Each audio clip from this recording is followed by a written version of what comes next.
बेटा क्वेश्चन देखें 2024 का सेट नंबर 4 का क्वेश्चन है। यहाँ पर हमको दो घटनाएं ए और बी दी गई हैं। फार्मूला बेसिस क्वेश्चन है। यहाँ ए की प्रायिकता दी गई है, बी की प्रायिकता दी गई और इंटरसेक्शन की प्रायिकता दी गई है। हमसे पूछा गया है ए नहीं और बी नहीं, तो इसको तो जानते हो सभी लोग। प्रोबेबिलिटी ऑफ ए नहीं और बी नहीं, तो ए नहीं का मतलब क्या होगा, ए डैश। इसके प्लेस पर हम लोग क्या बनाते हैं, इंटरसेक्शन, और इसके प्लेस पर क्या बनाएंगे, बी डैश। अब यहाँ सतर्क हो जाना कि अब कब हम पहले की प्रायिकता इंटू दूसरे की प्रायिकता लिखते हैं, जब हमें मालूम होता है कि ये दोनों स्वतंत्र घटनाएं हैं। क्या याद रखोगे, अगर ये मालूम चल जाए कि ये दोनों स्वतंत्र घटनाएं, तभी हम इंटरसेक्शन की प्रायिकता बराबर पहली घटना की प्रायिकता इंटू दूसरी घटना की प्रायिकता लिखेंगे, अदरवाइज कभी नहीं लिखेंगे। कब यहाँ पर हम इंटरसेक्शन की जगह पहली घटना की प्रायिकता इंटू दूसरी घटना की प्रायिकता लिखेंगे, जब हमें ये मालूम चल जाए कि ये दो घटनाएं स्वतंत्र हैं। कहीं क्वेश्चन में नहीं लिखा हुआ है, लैंग्वेज भी नहीं दी गई कहीं क्वेश्चन में कि हम उससे पहचान सके, कहीं नहीं लिखा कि स्वतंत्र घटनाएं हैं। तो इसलिए बेटा यहाँ पर फिर अब हमारे पास कौन सा फार्मूला, अब मेरे पास सिर्फ और सिर्फ ये फार्मूला बचा, ए यूनियन बी का फार्मूला, ये हम लगा पाएंगे, ठीक है। और या फिर कंडीशनल दिया होता तो ये मेरे पास फार्मूले बचे। अब यही दो फार्मूले मेरे पास बचे और कोई फार्मूला मेरे पास नहीं है। तो यहाँ देखोगे, ये इसको अगर हम यूनियन में बदल लें तो अभी यूनियन वाला फार्मूला ये लग जाएगा, जो यहाँ फार्मूला यूनियन वाला है। और सभी बच्चे जानते हैं कि यहाँ अगर डैश लगा, देख रहे हो ये दोनों जगह डैश लगा, अगर हम इस डैश को बाहर निकाल लें पूरे से, तो ये चिन्ह जो है इंटरसेक्शन वाला किस में बदल जाएगा, यूनियन में। तो इसको हमने बाहर निकाल लिया। फार्मूला यहाँ जानते हैं, फार्मूला होता है बेटा, यहाँ लिख दोगे कि ए डैश इंटरसेक्शन बी डैश बराबर ए यूनियन बी का होल डैश। ये फार्मूला ब्रैकेट में ब्लैक पेन से लिख देना, ठीक। अब यहाँ पर देखो, यहाँ भी फार्मूला हमने बताया, क्या फार्मूला है, प्रोबेबिलिटी ऑफ ई डैश बराबर क्या होता है, 1 माइनस प्रोबेबिलिटी ऑफ ई। यहाँ अगर डैश लगा है तो बराबर क्या आ जाएगा, 1 माइनस प्रोबेबिलिटी ऑफ ई। ये फार्मूला पढ़े हो, यहाँ डैश लगा ना, इस पूरे को इवेंट ई समझ लो। तो यहाँ 1 माइनस प्रोबेबिलिटी के आगे इतना इवेंट लिख जाएगा, यहाँ ई के ऊपर डैश है, यहाँ ई के ऊपर डैश नहीं रहेगा। अब देखो इसका फार्मूला ए यूनियन बी की प्रायिकता जानते हो, क्या फार्मूला सिखाया, कैसे रटना सिखाया था, पहली घटना की प्रायिकता प्लस दूसरी घटना की प्रायिकता माइनस इंटरसेक्शन की प्रायिकता। तो ये पहली घटना ये है, ए की प्रायिकता प्लस बी की प्रायिकता माइनस ए इंटरसेक्शन बी की प्रायिकता। अब बेटा देखें सबकी वैल्यू है, ए की प्रायिकता, बी की और इंटरसेक्शन की, यहाँ रख लें, कैलकुलेट कर लें। सभी बच्चों को कैलकुलेशन आती है, इसलिए हम छोड़ दे रहे हैं, क्योंकि इसके बाद सब लोग निकाल सकोगे। ये नेक्स्ट क्वेश्चन है बेटा, उसी सेट का क्वेश्चन है जो हम लोग सेट देख रहे थे। ध्यान से देखिए, यहाँ दिया एक पासे को 2 बार उछाला गया। मान लें एक घटना उसकी पहली उछाल पर विषम संख्या प्राप्त होना और घटना बी दूसरी उछाल पर विषम संख्या प्राप्त होना दर्शाता है। घटनाओं ए और बी के स्वतंत्र होने की जांच कीजिए। हमें चेक करना है स्वतंत्र है कि नहीं। देखें हमने पहचान में भी ये चीज लिखी हुई है कि इसमें इंडिपेंडेंट इवेंट कैसे पहचानेंगे। ये एक पासे को 2 या 3 बार फेंका गया और किसी विशेष या कुछ विशेष अंकों की बात की गई, या 2 पासे या 3 पासे एक साथ फेंके गए किसी विशेष अंक या कुछ विशेष अंकों की बात की गई, तो ये घटना कैसी होती है बेटा, ये घटनाएं स्वतंत्र होती हैं। लेकिन इस क्वेश्चन में हमें प्रूव करके दिखाना है। हमने तो यहाँ बता दिया है कि हाँ ये होता है, किसी क्वेश्चन में आया तो उसको हमें स्वतंत्र एकल चलना है। इस क्वेश्चन में ये कह रहा है कि चेक करो कि स्वतंत्र है कि नहीं। जानते तो हैं कि स्वतंत्र होता है, लेकिन हम प्रूव करके हाँ दिखाएंगे। हमसे कह रहा प्रूव करके दिखाओ। तो इसमें पहले घटनाओं को तो देखो, 2 पासे हैं। मान लें कि एक घटना पहली उछाल पर विषम संख्या, यहाँ पर नाम दे दिया है, घटना का नाम है। पहली घटना इन्होंने लिखा है, पहली घटना ए है और दूसरी घटना बी। घटना हमें अपनी तरफ से नहीं लिखना है, क्वेश्चन में घटना लिख कर दी गई है। खुद लिख दिया कि पहली घटना ए है, दूसरी घटना बी है।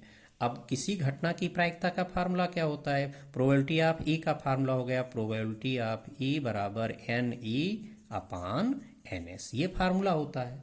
तो हमें नंबर ऑफ एलिमेंट तो काउंट करना होगा। एन एस, एक पासे को 2 बार उछाले हो, और मैंने कहा है कि एक पासे को जितनी बार उछालेंगे एन एस बराबर 6 का उतनी बार गुणा करते चले जाना। 2 बार उछाले हो तो 6 गुणे 6 2 बार लिख दो, 6 इंटू 6 आ गया। एन ए, ध्यान से देखोगे ए में क्या लिखा, पहली उछाल पर विषम संख्या। पहली उछाल पर, तो ये पहली उछाल है, ये पहली उछाल है और ये दूसरी उछाल है, सेकंड, ये पहली उछाल और ये दूसरी उछाल। पहली उछाल पर इनको क्या चाहिए, विषम संख्या चाहिए। तो विषम संख्या क्या क्या होती है बेटा, पासे पर 1 से 6 तक है ना, तो 1 विषम हुआ, 3 विषम हुआ और 5 विषम, मतलब जो 2 से ना कटे। पहली उछाल पर तो उनको यही 3 अंक चाहिए और कोई नहीं चाहिए, और दूसरी उछाल पर कोई प्रतिबंध नहीं दिया है घटना ए के लिए, तो दूसरी उछाल पर 1 आ सकता है, 2, 3, 4, 5, 6। अब देखो यहाँ पहली उछाल पर 1 आ गया तो दूसरे में इन 6 में कोई आ सकता है, तो इसके कितने केस हो गए, 6 केस हो गए। यहाँ पर 3 आ गया तो यहाँ पर भी इन 6 में कोई आ सकता है, ये सबसे कनेक्ट होगा, यहाँ एक सबसे कनेक्ट है, यहाँ ये सबसे कनेक्ट होता जाएगा, सबसे कनेक्ट होगा ये, ठीक। तो इसमें पहली उछाल पर कितनी विधियां हैं, 3 विधियां हैं, और दूसरी उछाल पर कितनी विधियां हैं, 6। दोनों का गुणा होता है बेटा। एक्सपेरिमेंट तभी कंप्लीट होगा जब दोनों उछाल कंप्लीट हो जाएंगी, तो इन दोनों का गुणा कर लो। तो यहाँ 3 विधियां और यहाँ 6 विधियां, तो Na बराबर 3 गुणे 6 आ गया, ठीक। ये 2 नंबर का क्वेश्चन, इसलिए बहुत बड़ा हम लोग नहीं सीखेंगे, नहीं तो हम पूरा समुच्चय लिख के बताते। ए बराबर लिखते 1, 1, 1, 2, 1, 3, 1, 4, 1, 5, 1, 6, फिर 3, 1, 3, 2, 3, 3, 3, 4, 3, 5, 3, 6, 5, 1, 5, 2, 5, 3, 5, 4, 5, 5, 6 पूरा लिखते ए में हम, और काउंट करते तो इतने आता। इसी तरह से बी वाले में देखें, बी वाले पे लिखा कि दूसरी उछाल पे विषम संख्या, यहाँ ये पहली उछाल है बी वाले के लिए बेटा, और ये दूसरी उछाल पर इन्हें विषम संख्या चाहिए, मतलब दूसरी उछाल पर या तो 1 आएगा, 3 आएगा, 5 आएगा, और पहली उछाल पर क्या आएगा, 1, 2, 3, 4, 5, 6 आएगा।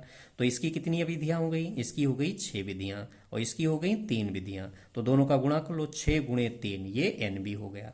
अब इंटरसेक्शन में देखो बेटा, इंटरसेक्शन में देख लो, ये पहली उछाल से कामन देखो, यहाँ पहली उछाल पर 1, 3, 5 चाहिए, तो इसका और इसका कामन देखोगे, इन दोनों में कामन इंटरसेक्शन में क्या आएगा, 1, 3, 5 आएगा। दूसरी उछाल से कामन देखो, तो इन दोनों में भी कामन 1, 3, 5 आया। इसकी 3 विधियां और इसकी 3 विधियां, तो NA इंटरसेक्शन B क्या आ जाएगा, 3 गुणे 3, 9। अब हमें यहाँ फार्मूला आ गया, किसी घटना की प्रायिकता क्या होगी, उस घटना में नंबर ऑफ एलिमेंट बटे सैंपल स्पेस में नंबर ऑफ एलिमेंट्स, तो प्रोबेबिलिटी ऑफ ए आ गया Na/NS, रख लिया वैल्यू, Na रख दिया और NS रख दिया। Probability of B NB/NS value रख दिया। Probability of A intersection B NA intersection B/NS value रख दिया। यहाँ सारी वैल्यूज है हमारे पास।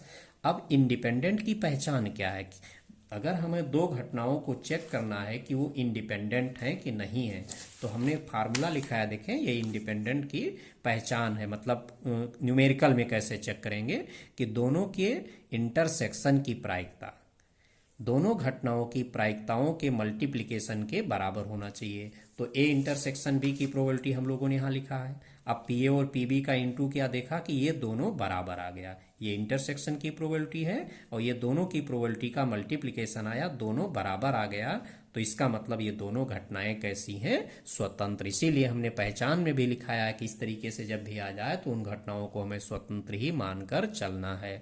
समझ में आ गया होगा।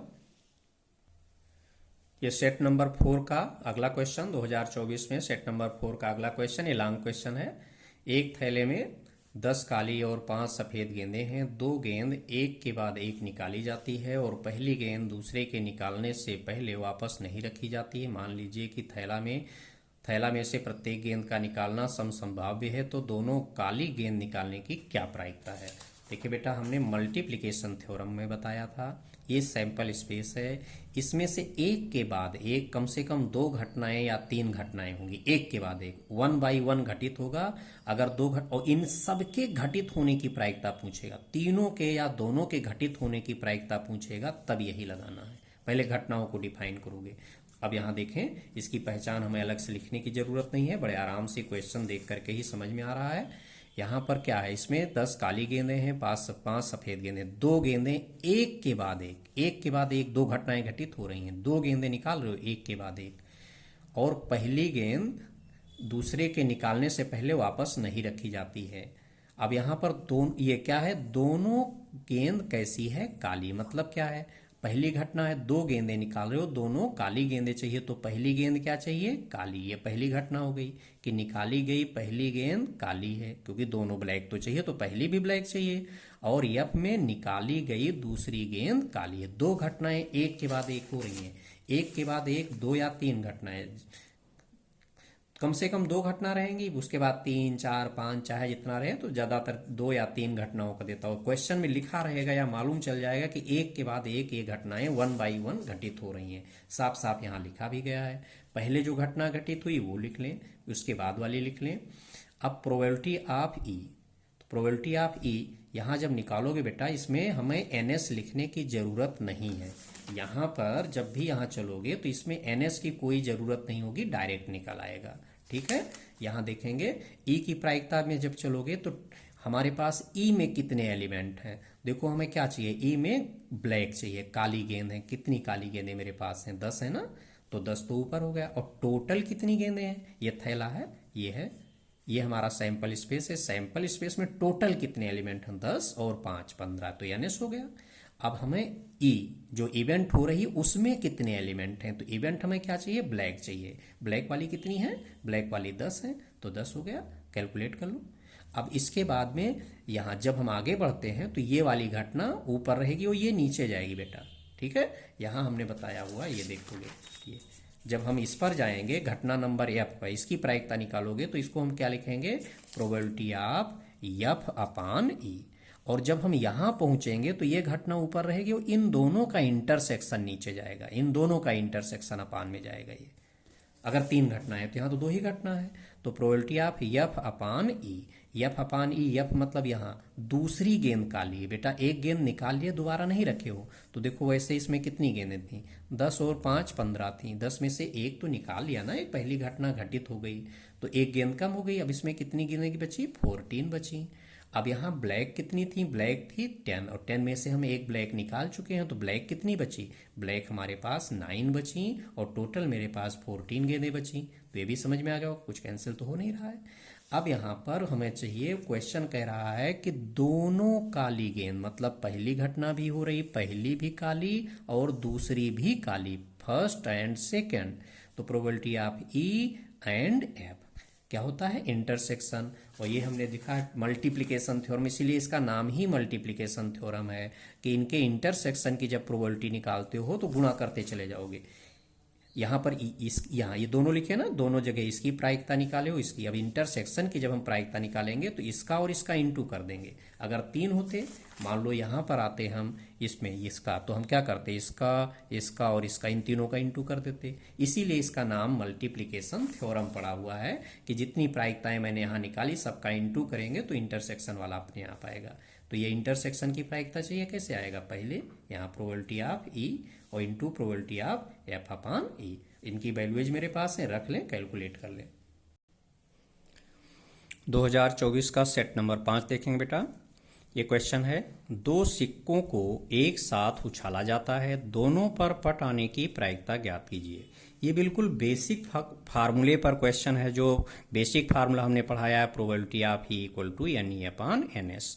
दो सिक्के उछाल रहे हैं तो या तो दोनों पर हेड आएगा या दोनों पर टेल आएगा, या एक पर हेड और दूसरे पर टेल। तो पहले पर टेल हो गया, दूसरे पर हेड हो गया, पहले पर हेड हो गया, दूसरे पर टेल।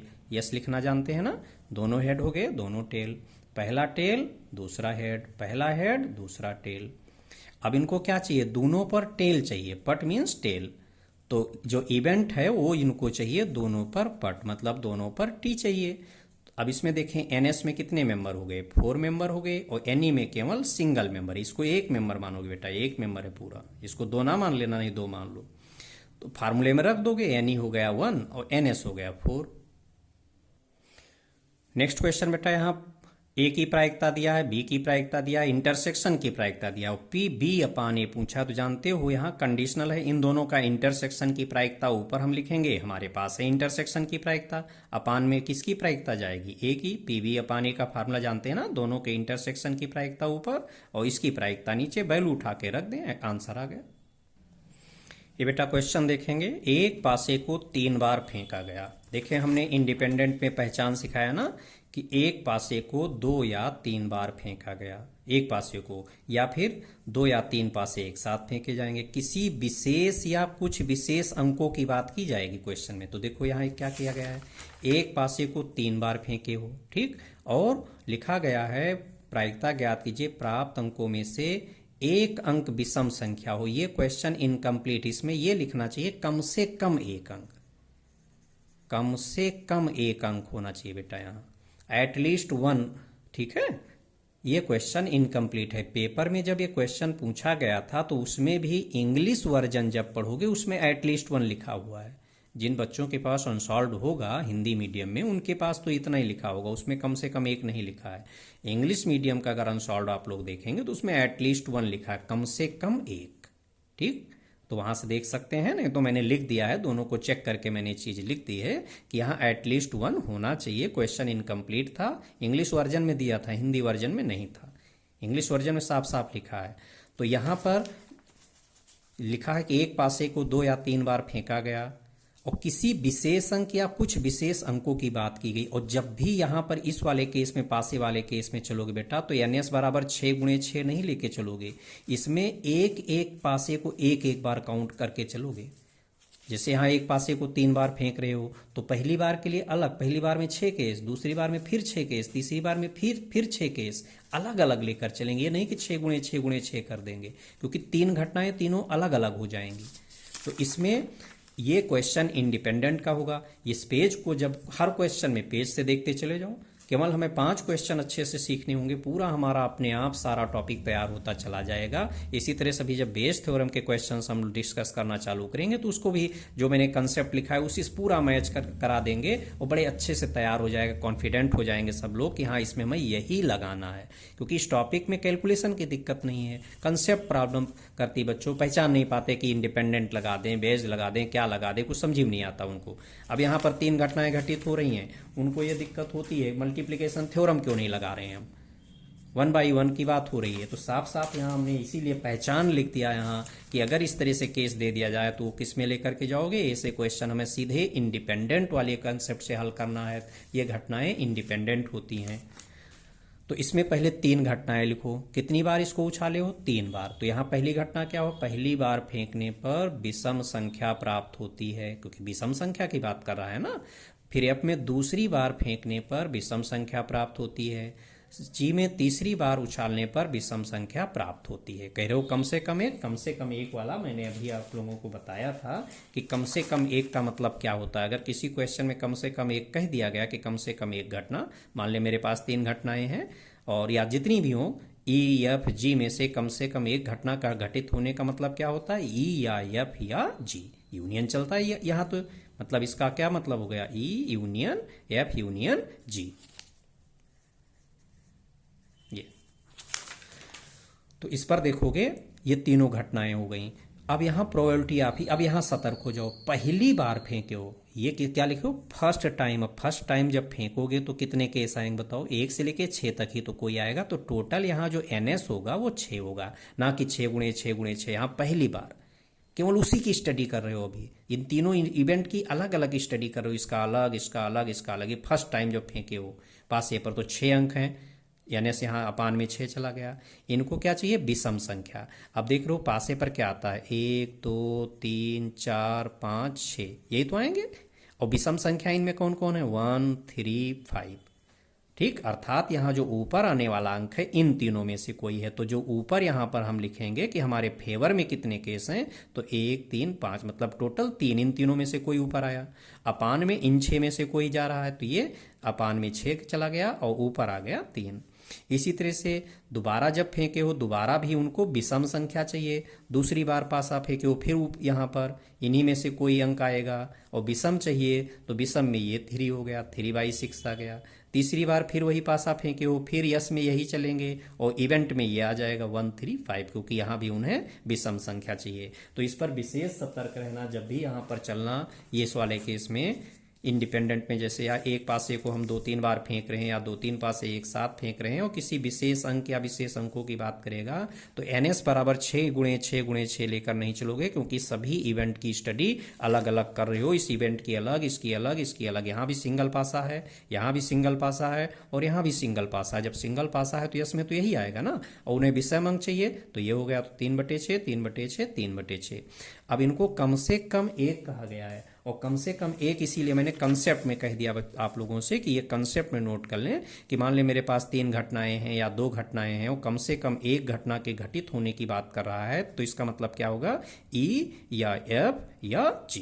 तो यहां पर देखेंगे मैंने लिख दिया प्रोबेबिलिटी ऑफ E या F या G। इसका मतलब कम से कम 1 की बात हो गई, और या के प्लेस पर यूनियन आ गया। लेकिन यहां घटनाएं स्वतंत्र हैं। देखिए बेटा, घटनाएं अगर स्वतंत्र हैं तो बीच में इंटरसेक्शन होना चाहिए। बीच में इंटरसेक्शन होना कंपलसरी स्वतंत्र घटनाओं के केस में। यहाँ स्वतंत्र घटनाएं हैं अभी जो हम लोग सीख रहे हैं, तब तो ये हो जाता अगर यूनियन आ गया और हमें मालूम है कि घटनाएं स्वतंत्र हैं। यहाँ कंफ्यूज मत हो जाना, ये यूनियन का फार्मूला है। ये फार्मूला कब लगाओगे, जब घटनाएं स्वतंत्र हैं तब ये फार्मूला ना लगा देना यूनियन वाला। अगर घटनाएं हमें मालूम है कि स्वतंत्र हैं तो ये नहीं लगाना है यूनियन की जगह। ठीक, अगर हमें मालूम है कि घटनाएं स्वतंत्र है तो यूनियन की जगह ये फार्मूला लगाना है। ठीक, यूनियन, यहाँ यूनियन लगाना, तुरंत यहाँ 1 माइनस प्रोबेबिलिटी ऑफ, यही घटना लिखना, बाहर डैश लगा देना। कहोगे कहाँ से आ गया, ये फार्मूला बताया है कि प्रोबेबिलिटी ऑफ ई डैश बराबर क्या होता है, 1 माइनस प्रोबेबिलिटी ऑफ ई। जब यहीं से देखोगे तो प्रोबेबिलिटी ऑफ ई आ जाएगा 1 minus probability of E dash. देख रहे हो, प्रोबेबिलिटी ऑफ ई बराबर आ गया 1 minus probability of E dash. अब ये डैश अंदर भेजोगे जब डिमॉर्गन लॉ होता है तो ये क्या होगा, ये यूनियन इंटरसेक्शन में बदल गया। समझ में आ गया। तो यहाँ पर देखेंगे ये यूनियन लगा है, और हम जानते हैं कि ये घटनाएं स्वतंत्र हैं। हमें मालूम कि घटनाएं स्वतंत्र भी, इसीलिए पहचान सिखाया है। तो तुरंत क्या लिखोगे, ये फार्मूला लग गया ये, क्योंकि यहाँ पर हमें इंटरसेक्शन चाहिए तो इंटरसेक्शन तभी बनेगा जब यहाँ डैश लगाओगे। तो यहाँ हमें डैश चाहिए और यहाँ डैश लगाने के लिए ये फार्मूला लगा है। प्रोबेबिलिटी ऑफ ई के प्लेस पर क्या लिखे, 1 माइनस लगाया, फिर पी लिखा, ब्रैकेट के अंदर यही पूरा इवेंट लिख के बाहर डैश लगा दिया। अब इस डैश को जब हम अंदर भेजेंगे तो ये चिन्ह पलटते चले जाएंगे, यूनियन की जगह इंटरसेक्शन हो गया। ये फार्मूला लिख दिया मैंने, डिमॉर्गन लॉ के नाम से जानते हो। अभी हमने बताया था कि ई एफ जी ये स्वतंत्र घटनाएं हैं, तो इनका डैश भी स्वतंत्र घटनाएं होती हैं। भी प्रूविंग आएगा, भी आगे क्वेश्चन आ रहा है, मैं कराऊंगा कि कैसे पहचान रहे हैं, कैसे कह रहे हैं कि ये स्वतंत्र हैं तो ये भी स्वतंत्र हैं। अब इस पर देखो, हमें तो यहाँ प्रोबेबिलिटी ऑफ ई मालूम है, यहाँ प्रोबेबिलिटी ऑफ ई डैश है, तो इस फार्मूले से यहाँ पर हम लोग जानते हैं कि प्रोबेबिलिटी ऑफ ई डैश के प्लेस पर क्या लिख सकते हो, 1 माइनस प्रोबेबिलिटी ऑफ ई। ये फार्मूला हमने यहाँ तीनों प्लेस पर अप्लाई कर दिया। इसके प्लेस पर 1 माइनस प्रोबेबिलिटी ऑफ ई, यहाँ 1 माइनस प्रोबेबिलिटी ऑफ एफ, यहाँ 1 माइनस प्रोबेबिलिटी ऑफ जी। अब इसकी वैल्यूएज मेरे पास है, रख लें और कैलकुलेट कर लें, आंसर होगा। बहुत ही मेन क्वेश्चन, अक्सर रिपीट होता है ये क्वेश्चन, और पहचान मैंने बता दी है। अगर ध्यान से इस कंसेप्ट को देख लेंगे, इस पेज को अच्छे से सीख लेंगे, हर क्वेश्चन, कोई भी क्वेश्चन हल करें पहले इस पेज से कंपेयर करें कि क्या हो रहा है।